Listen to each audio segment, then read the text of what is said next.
ఈ రోజున మీ జీవితంలో ఎవరు లేని పరిస్థితిలో మీరున్నారు. అందరూ ఉన్నా ఎవరు లేని పరిస్థితిలో మీరున్నారు. అనగా ఈ రోజున మీరు ఒంటరిగా బ్రతుకుతున్నారు. ఒంటరి మహిళగా, ఒంటరి పురుషుడిగా మీరు ఉంటున్నారు. మీ జీవితంలో ఎలా వెళ్ళాలో, ఎలా మీరు జీవించాలో అర్థం కాని పరిస్థితుల్లో మీరున్నారు. అంటే మీ వైపు ఎవరు లేరు. మీరు బలహీనులుగా ఉన్నారు. అలాగనే అజ్ఞానులుగా ఉన్నారు. అలాగనే కండబలం లేదు, మంది బలం లేదు, డబ్బు బలం లేదు, ఏ పలుకుబడి మీకు లేదు. ఒంటరిగా మీరు ఉన్నారు. కానీ మీ జీవితంలో అనేకమైన పోరాటాలను మీరు కలిగి పోరాడుతున్నారు. మీ జీవితంలో ఎవరు ఉన్నా లేకపోయినా యేసు ప్రభు వారు మీ వైపు ఉంటే, అంటే మీ సైడు యేసు ప్రభు వారు ఉంటే, మీ జీవితంలో జరిగే 5 గొప్ప కార్యాలు ఏంటో ఈ వీడియో ద్వారా నేను మీకు తెలియపరుస్తాను. ఇక్కడ కనపడుతున్న ఈ యొక్క 5 వాక్యాలు కూడా మనం చదువుకొని ఈ రోజున మన వాక్య ధ్యానాన్ని ఈ యొక్క వీడియోలో అనేకమైన విషయాలు తెలుసుకుందాం. సో ఈ యొక్క వీడియో చాలా ఇంట్రెస్టింగ్గా ఉంటుంది. దేవునితో మాట్లాడతాడు కాబట్టి ఈ యొక్క వీడియోని స్కిప్ చేయకుండా ఆఖరి వరకు కూడా చూడండి. హై పాయింట్స్ ఉంటాయి, హై పాయింట్స్ ఇవ్వండి. అలాగనే ఈ యొక్క ఛానల్ని సబ్స్క్రైబ్ చేయండి, వీడియోని లైక్ చేయండి, కామెంట్ చేయండి. యేసయ్య నా పక్షమున ఉన్నాడని. నీ సైడు ఈ రోజున ఎవ్వరు లేకపోయినా, ఒకవేళ కోర్టులో మీకు ఏదైనా పోరాటం ఉన్నప్పుడు మీ సైడ్ ఎవరు లేకపోయినా కానీ యేసు ప్రభు వారు నీ పక్షమున ఉంటే నీకు న్యాయం జరుగుతుంది. అలాగనే ఏదైనా ఒక జగడంలో మీ పక్షమున ఎవరు లేకపోయినా దేవుడు మీ పక్షమున ఉంటే మీరు ఆ యొక్క పోరాటంలో గెలుస్తారు. కాబట్టి దేవుడు మన పక్షమునగా ఉన్నప్పుడు మన జీవితంలో ఎలాంటి గొప్ప కార్యాలు జరుగుతాయి. యేసు ప్రభు వారు మీ పక్షమున ఉన్నప్పుడు మీ జీవితంలో ఏం జరుగుతుంది అనేది ఒక వీడియోలో నేను మీకు తెలియపరచాలనుకుంటున్నాను. ఈ రోజున ఒక విధవరాలుగా మీరున్నారు, లేకపోతే ఒక అనాథగా మీరున్నారు, లేకపోతే డబ్బు లేని వ్యక్తిగా, పేరు ప్రఖ్యాతలు లేని వ్యక్తిగా మీరున్నారు, లేకపోతే క్యాస్ట్ అని అనేకమైన క్యాస్ట్ అని అనుకునే వాళ్ళ దృష్టిలో మీరు తక్కువ క్యాస్ట్లో ఒకవేళ పుట్టి ఉన్నారేమో, అయ్యో నా క్యాస్ట్ తక్కువ అని మీరు అనుకుంటున్నారు. లేకపోతే ఏ రకంగా అయినా కానీ మీ జీవితంలో మీరు నా వైపు ఎవరు లేరే అని మీరు బాధపడుతున్నారు. కానీ ఈ రోజున యేసు ప్రభు వారు చెప్తున్న మాట ఏంటి అంటే, నీ వైపు ఎవరు ఉన్నా లేకపోయినా నేను నీ వైపు ఉన్నాను, నీ సైడ్ నేను ఉన్నాను అని దేవుడు తెలియపరుస్తున్నాడు. సో వాక్య ధ్యానంలో నుండి యేసు ప్రభు వారు మన పక్షమున ఉండగా మన జీవితంలో జరిగే 5 గొప్ప కార్యాలు ఏంటనేవి మనం చూద్దాం. మొదటగా యేసు ప్రభు వారు మన పక్షమున ఉంటే మన పనులు సక్సెస్ అవుతాయి. రెండవదిగా యేసు ప్రభు వారు నీ పక్షమున ఉంటే నీ కార్యం సఫలమవుతుంది. మూడవదిగా యేసు ప్రభు వారు నీ పక్షమున ఉంటే నరులు నిన్నేమీ చేయలేరు. నాలుగవదిగా యేసు ప్రభు వారు నీ పక్షమున ఉంటే నీ శత్రువులు వెనుకకు తగ్గుతారు. ఐదవదిగా యేసు ప్రభు వారు నీ పక్షమున ఉంటే నీకు న్యాయం జరుగుతుంది. సో మొట్టమొదటి వాక్యాన్ని చదువుకొని వివరణలోకి వెళ్దాము. యెషయా గ్రంథం 26:12 మీ పనులు దేవుడు సక్సెస్ చేయునుగాక. యెషయా గ్రంథం 26:12లో యెహోవా నీవు మాకు సమాధానం స్థిరపరచుదువు, నిజముగా నీవు మా పక్షమున నుండి మా పనులన్నిటినీ సఫలపరచుదువు. దేవుడు తెలియపరుస్తున్న మాట దేవుని యొక్క వాక్యము. దేవుని యొక్క వాక్యం ఏమని తెలియపరుస్తుందంటే, దేవుడు మనకు సమాధానాన్ని స్థిరపరిచి మన పక్షమునుగా ఉండి మన పనులన్నిటిని కూడా దేవుడు సఫలపరుస్తాడు.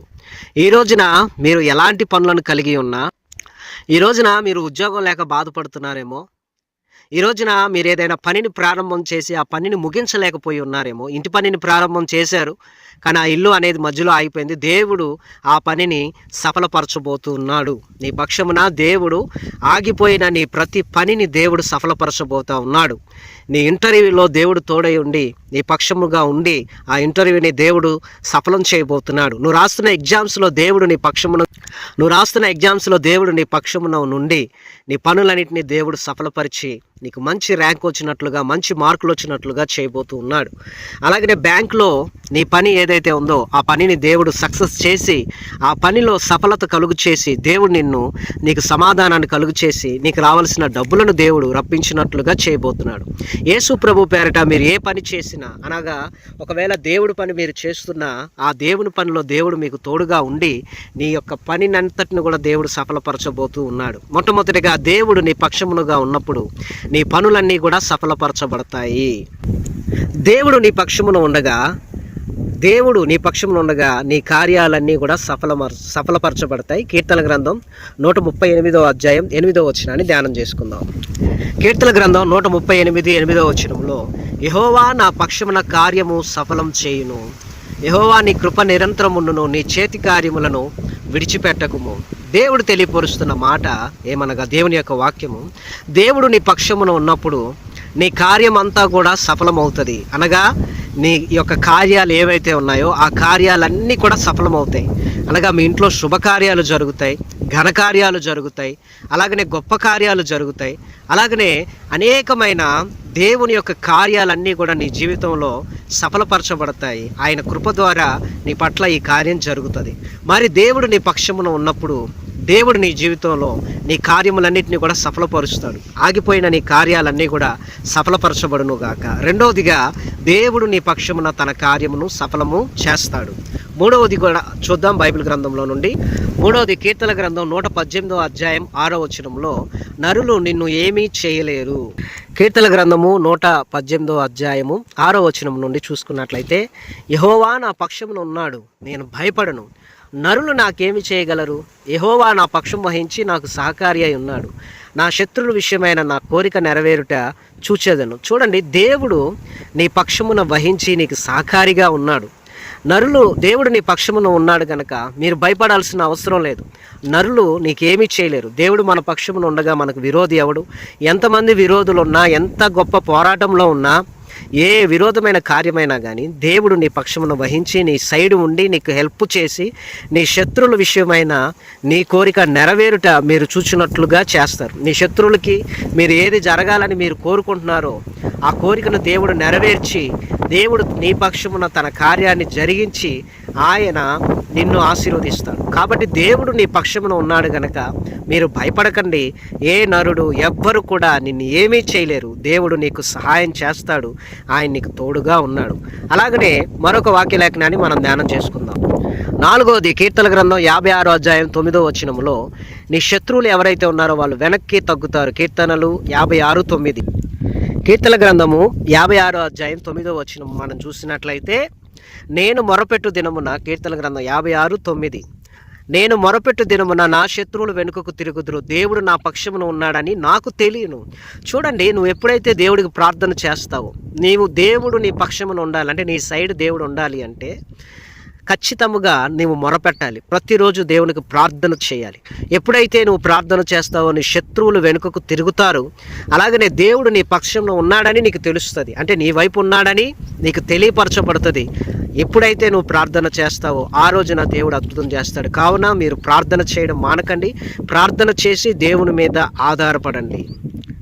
అలాగనే 5వ లేఖనాన్ని కూడా మనం ధ్యానం చేసుకుందాం. కీర్తన గ్రంథము 9వ అధ్యాయం 3వ వచనంలో మనం చూసుకున్నట్లయితే, దేవుడు నీకు న్యాయం తీరుస్తాడు. ఎప్పుడైతే దేవుడు నీ పక్షంలో ఉంటాడో అప్పుడు నీకు న్యాయం జరుగుతుంది.